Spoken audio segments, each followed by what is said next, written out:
So what are the most common web technologies and what languages are behind them, right? Basically, what do you need to know not only for OSCP, but for even real-world pen testing as well? We'll be covering all of that and a little bit more in this video, so stay tuned.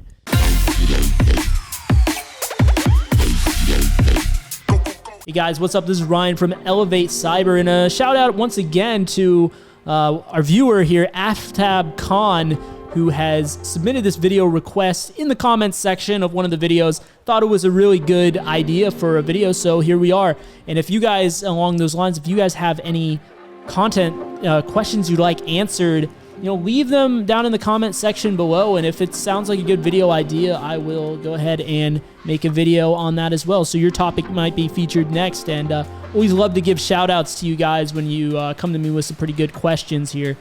So let's start out first with what you need to know for OSCP, right? Because it is a little bit different in terms of what technologies I really see a lot of on OSCP versus in my day-to-day job experience.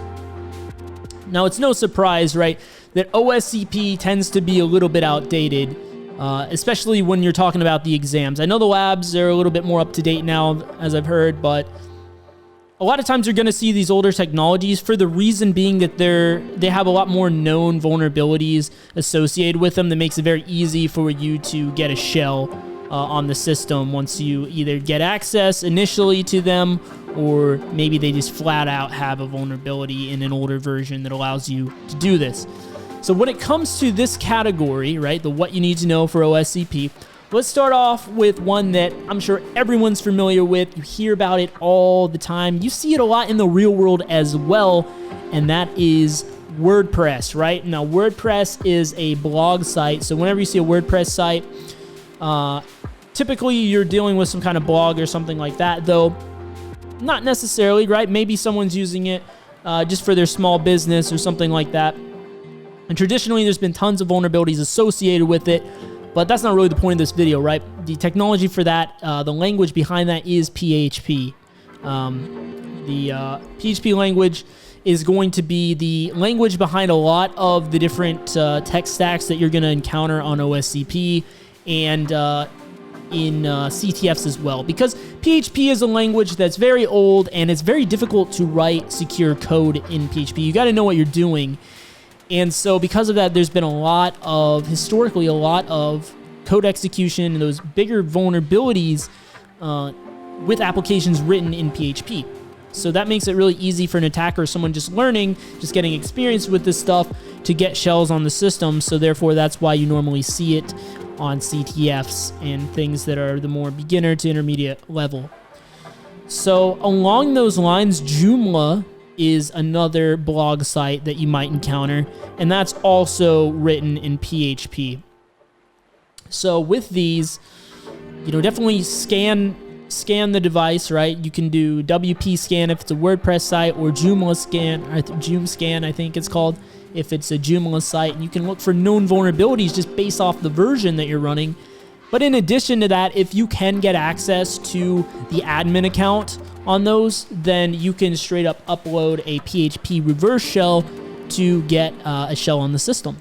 So yeah, just know that when you see any of those two technologies, you're dealing with PHP. Now, another common one, this is the second one we'll get to here, what you need to know for OSCP, is you may encounter Tomcat. And Tomcat is basically a Java-based application, okay? If you're able to log on as the admin or Tomcat account to Tomcat, then you'll see the ability to deploy WAR files. Now, WAR files are basically Java archived files, right? So you think about zip files and stuff like that, it's basically like that, except it contains JSP code and things like that, right? And JSP is kind of like the HTML version of Java, basically what you want to think of here. But it obviously can do more than that. It can give you a reverse shell, right? So just know that if you see Tomcat, then you're dealing with Java. And it should be pretty apparent, because once you do get access to the Tomcat manager, you'll see, deploy war file. And so that's going to be Java. So you know that right out of the gate. But if you weren't familiar, that's what you need to know there. Now, another one that I've seen traditionally on a lot of CTFs and things like that, and you probably would encounter it on OSCP as well, is a technology known as cold fusion. And this is a pretty old, I think, as far as I'm aware, this is a kind of old technology at this point. You don't see it much in the real world nowadays. I certainly haven't, at least, but it has had known vulnerabilities that were pretty serious with RCEs and things like that. That is also a Java-based application. So if you see cold fusion, then think Java. That's what it was written in.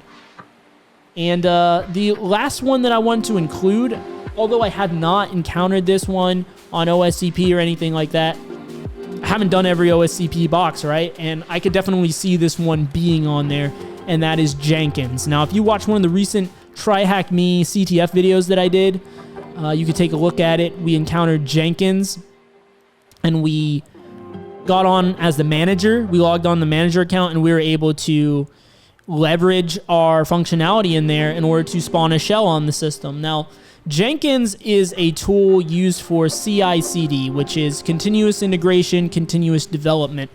And if you don't know what that means, basically it's DevOps, which is basically continuously deployment. Like it's for development teams, right? So they can continuously make changes to their code and deploy the code and continuously work on their stuff, basically, in the most layman's terms, right? I'm not a DevOps guy, but basically what it allows them to do is just have a pipeline, basically. And even if you don't understand any of that, at the very most basic level, understand that you're able to deploy code on that. You're able to push your code to that and actually deploy it. So what that means is that instead of legitimate code, your code could be to connect to your listener, right? Because that's something that programming languages can do. So you can use that to get a shell on the system. Now, before I get too ahead of myself, this is a technology that is used for Java code specifically, right? So that is something that you want to keep in mind. So when it comes to what this is actually used for, this tool specifically is made to interface with Java code. There's some others, CI/CD pipeline tools out there that are made for other languages, but that's just something that is important to note there. So with that being said, when I exploited it, I used PowerShell to exploit it. So just be aware of that. And if you're confused on it, just watch my video on how I did it, or go do the Try Hack Me room yourself, and they'll walk you through it. So, but yeah, since we are talking about programming languages here, that is written for Java, just so you know. Now, the next thing I wanted to cover was web servers, right? And when it comes to web servers for the OSCP and things like that, and even on the job, there's not too much that you need to know. A lot of the web servers out there can be used with different, or I should say some of them can be used with different technologies. But whenever you see an IIS server, it's almost always going to be ASP.NET framework, right? So you're going to be dealing with ASPX files if it's a more modern system. But if it's a really old Microsoft IIS server, then you might be dealing with ASP files instead of ASPX.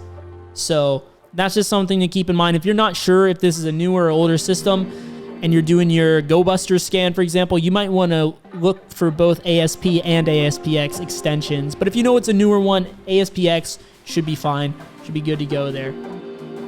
And you can tell, you'll be able to tell eventually, and once you see error messages, you might be able to start differentiating, like, oh, okay, this is an IIS server, or this is a Django server, or things like that, because they have, if the developer's just showing you the baseline error message, it'll have a certain font and certain look to it, and you'll be able to identify it right off the bat.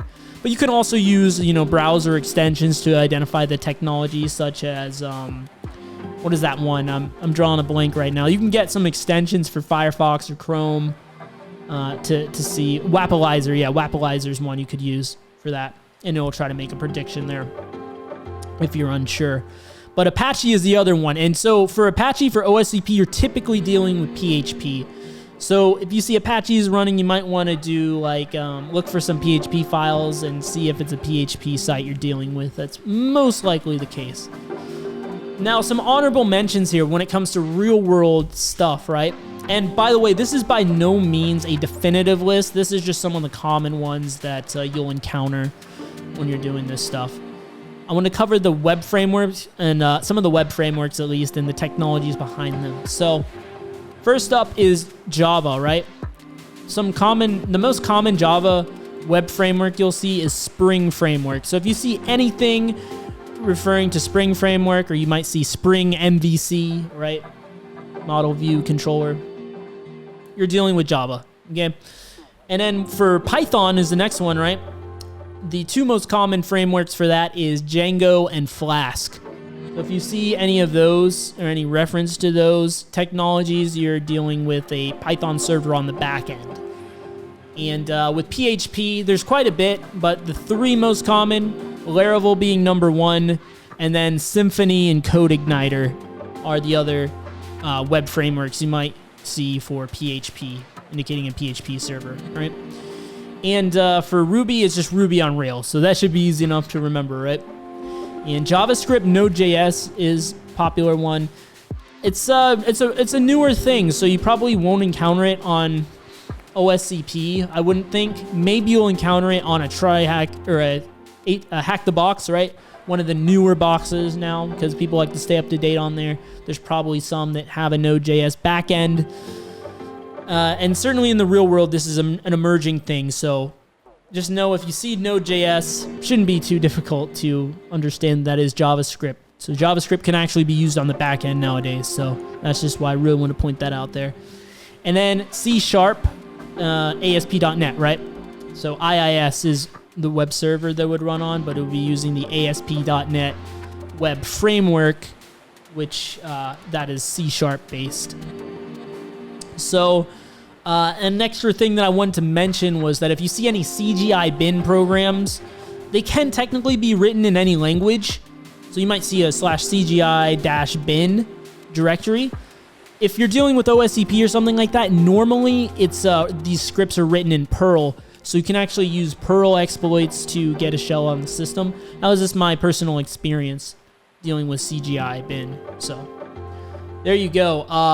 One other thing that I'd like to mention is that, this is, of course, like I said, by no means a definitive list. If you ever encounter technology and you're not sure what is the underlying language, like what is this running on, just Google it. Google the technology. You should be able to find some documentation for it. And it should be very easy to do some basic searches to determine what the underlying language is that it's built upon. So definitely do that research. But this video can kind of speed up your process on it and maybe be a good reference for you. And I would also say that over time, as you encounter more of this, you spend more time doing the pen testing stuff, you're gonna recognize some of these commonly that you'll see. And yeah, you'll have, it'll be a lot easier for you the more you do this, basically what I'm trying to say. So that's pretty much all I got for this video. Be sure to subscribe, hit the like button if you haven't done that already.